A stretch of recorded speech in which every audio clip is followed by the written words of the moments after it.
You know,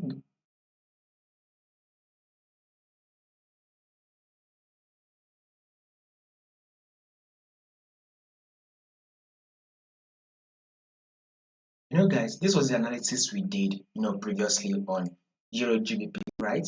I told you guys that we would be expecting market to sell down. I mean, this analysis was done for the weekly time frame, weekly analysis for on Euro GBP. If you are yet to watch it, you can go back to the channel to watch it. You just see it weekly analysis for Euro GBP. It was very clearly stated that Euro GBP will give us a sell, right? We were around this level here and we predicted it that it will give us a sell, and market exactly did what we predicted. We were predicting that Euro GBP will give us a sell, and it did exactly that. Now, why we predicted that movement is that we need to go to the daily time frame to fully understand what Euro GBP is doing. So with that movement, we can now predict what we'll be expecting next. So if we take a look at this our current trend, what is the trend? It is very clear that Euro GBP is a downtrend move. So market is literally trending downwards. So we're having a series of lower low and a lower high, right? Now, take a look at this moment here. We had this first low, and here is seen as the lower high.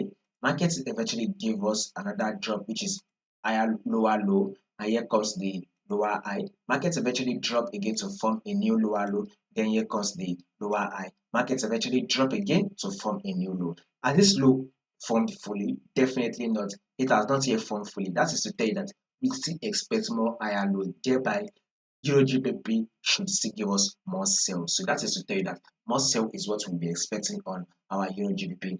Now let's go back to our 4 hour time frame. So on this 4 hour time frame, we are seeing a series of lower low and a lower high, another lower low and a lower high.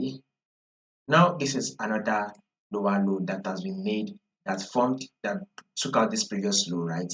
This new low has been made that took out this previous low. So our next movement on now we've gotten this new lower low. So our next movement on Euro GBP should be a lower high. So we are anticipating for a lower high next. So from this lower high next now, we would now expect another low. So above all, sell is what you should be expecting on Euro GBP more. So there will be more of sell. If there will be any changes to this movement, I'll make sure I let you guys know. Click on the subscribe button so you will not miss out on that update.